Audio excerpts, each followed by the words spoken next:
Arctic Cat med sin revolutionerande monorail-lösning. Skido med den effektfullaste stereoproducerade tvåtaktsmotorn på marknaden. Yamaha med sin första tvåtaktsmountain på 15 år. Lynx, där racinggenerna lyser igenom. Polaris, lättviktare med sin knivskarpa balans.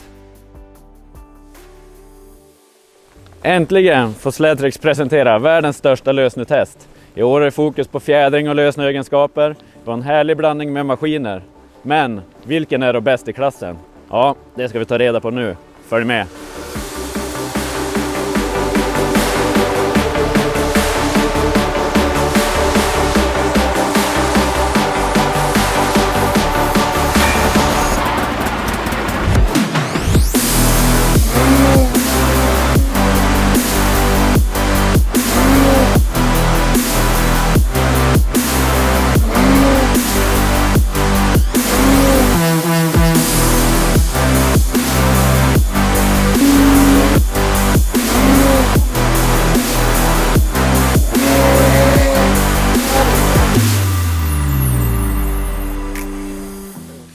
Hej och välkommen till Sledtrax stora lösnutest 2021. Vi har haft ett par riktigt grymma dagar här med bra snöförhållanden och riktigt vassa maskiner. Men vi vill tacka några som har gjort det här testet möjligt. Och däribland Ulf S. Bilar för lån av Lynx och Skido. Så vill jag även tacka Emil Vannatala som lånade ut sin Polaris till oss. Och så vill du tacka Norrläge i Boden. Och nu får ni se vilka deltagare som är med i årets test.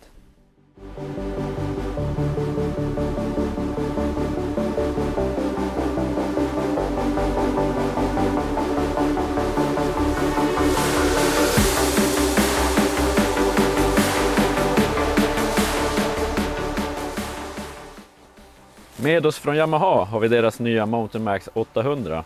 Och vilka unika egenskaper har den? Vad säger du, Oskar? Ja, men jag tycker det som utmärker den lite grann är att den är väldigt smärt och smidig och liksom följsam. Ja, en behaglig maskin. Ja.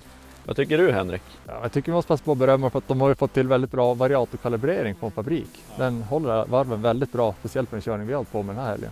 Precis. Vad tycker du, Jörgen? Ja, men, jag tänker först på mattan. Det känns som att den är anpassad, funkar jättebra att klättra med. Väldigt bra driv när man ligger på skrå. Det vill inte det åka ut och så här. Funkar riktigt bra. Nej, det måste vi säga. Det är en maskin som imponerar på oss allihopa de här dagarna. Grymt koncept från Yamaha.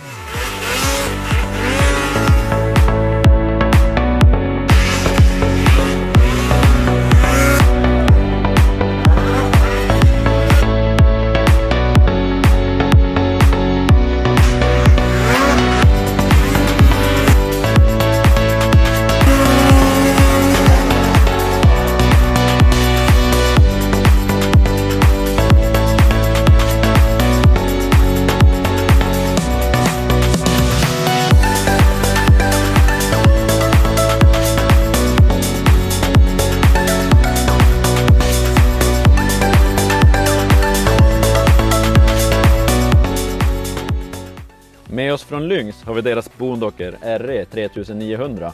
Vi hade gärna sett shorter-modellen med smal framvagn och kort tunnel, men tyvärr fick vi inte tag på den. Så vi har kört med den här istället. Lite egenskaper på den, Henrik, vad säger du? Jag tycker efter de här dagarnas körning så har man ju funnit den här har varit väldigt trygg och stabil framför allt. Man vet alltid vart man har den och man får inga direkta överraskningar. Det känns som en trevlig maskin. Ja, precis. Ja, vad tycker du, Jörgen? Jag tänker ju direkt på dämpningen när vi pratar om nu. De kör du hårt när du hoppar, håller på att göra vändningar. Det stöter ju alltid upp och funkar ju skitbra. Ja, precis. Jättebra. Det lyser igenom lite racinggenerna från crossbanorna på den här maskinen. Absolut.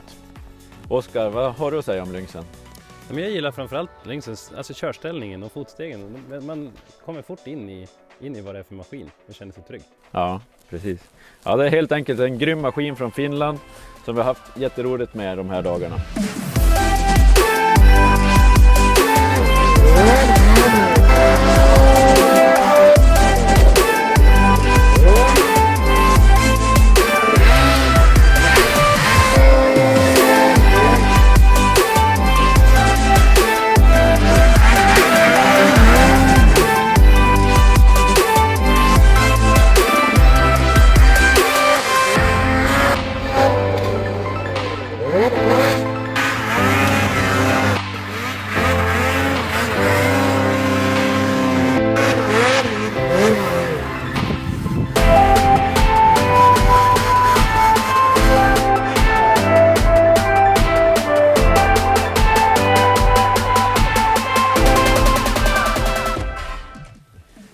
oss från Articat har vi deras Hardcore Alpha 8000.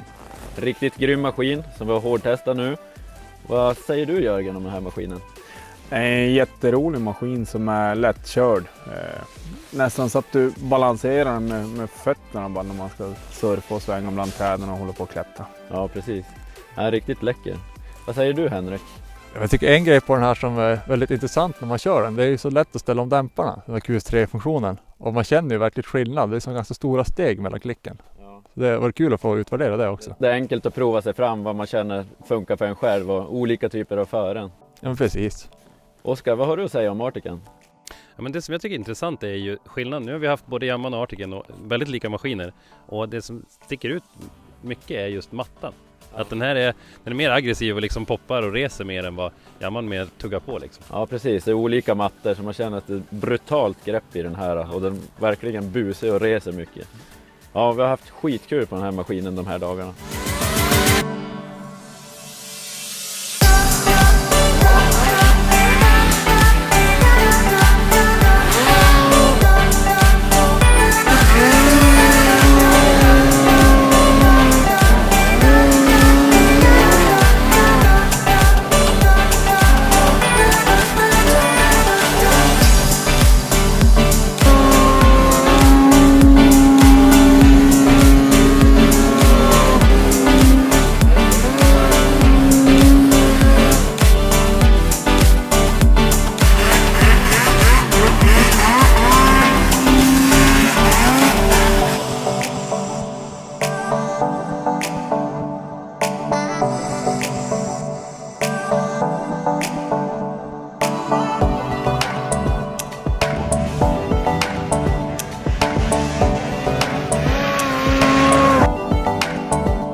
Med oss från Polaris har vi deras nya Kaos. 155 tum lång med 3 tums kammar på mattan och Quick Drive 2. Riktigt busig maskin. Vad vill du säga om den Henrik? Alltså framförallt motorpaketet i den här är ju helt underbart. Den har ju riktigt långt register och väldigt raft dessutom. Det är ju inga konstigheter om man ska klättra upp en lång backe, ta om och göra en rullevändning högst upp exempelvis. Man känner att den är alltid med en. Gör som man vill. Ja. Det är grymt. Vad säger du Oskar? Ja, men det har ju sagts förut om Polaris och det tål att säga igen. Balansen är fantastisk. Den lägger kullen och den ligger precis som du har lagt den och du bara sikta och köra liksom. Sikta och skjut, skråkörning, det är ju verkligen Polaris guldgren. Vad känner du Jörgen om Polarisen? Jag är förtjust i velocity-dämparna. Jag tycker de gör att maskinen får en bra helhet. Om man kör hårdare efter led eller när du kör små pillow-pop och sådana här, de sväljer jättebra. Och sen har jag sagt flera gånger förut, men bromsen på Polarisen, den är ju helt grym. Den är ju, jag skulle vilja säga, marknadens bästa. Ja, jag är nog enig och håller med om det. En riktigt vass broms på den där. Grymt rolig maskin som vi har haft superkul med de här dagarna.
Sist men inte minst har vi Skidos nya turboladdade Freeride med oss.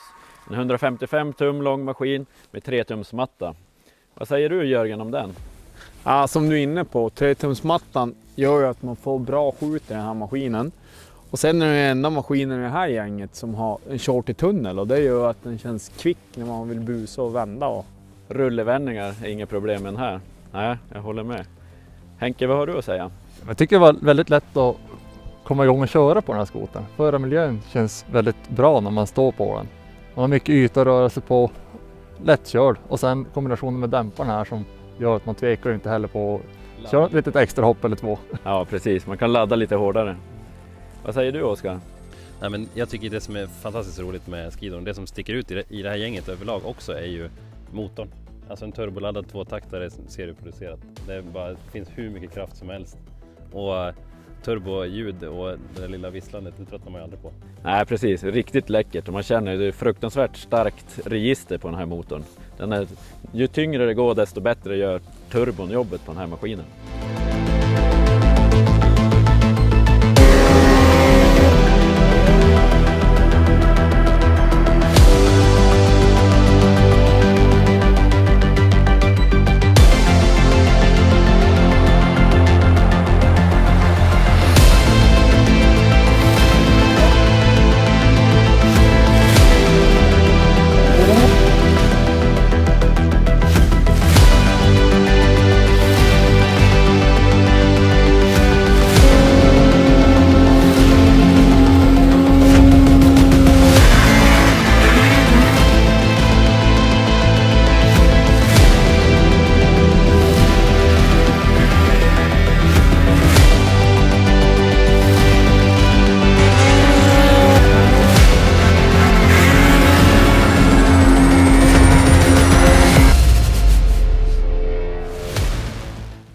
Vilken är då vinnare i Sledtrack Stora Lösnutest 2021?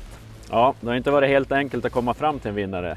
Vi har kört 10 olika kategorier där var och en har fått rösta på för- och nackdelar mellan olika maskiner. Ja, men vi har kommit fram till ett resultat. Och vad säger du, Henrik? Ja, det är precis som du säger, det har inte varit helt enkelt. Skotarna har ju sådana stora skillnader i egenskaperna också. Och vissa uppskattar kanske vissa egenskaper mer än andra sätt. Det har varit svårt. Ja, precis. Säger du, Oskar? Jo, men smaken är som baken och maskinerna sticker ut lite åt olika håll. Det är lite spretigt, men jag tror att vi har kommit fram till ett fair beslut. Vi har varit ganska eniga innan slutet ändå. Vad säger du, Jörgen? Nej, men precis som ni är inne på, det är ju ruskigt svårt, men det vi kan vara eniga om är att vi har haft en riktigt rolig helg och det är ett gäng kompletta maskiner som vi sitter på här. Ja, det är ruggigt bra maskiner, samtliga maskiner. Men årets vinnare är Polaris Kaos 155-tummare. Den har vi alla varit eniga om att den var busigast i gänget och alla parametrar vi har vägt så har den fått flest poäng av oss. Vi vill rikta ett stort grattis till Polaris som vann den åtråvärda platsen i vårt stora lösnutest i år. Sen, glöm inte att följa oss på sociala medier. Facebook, Instagram och även sledtrax.se. Tack för att ni tittar på det här testet.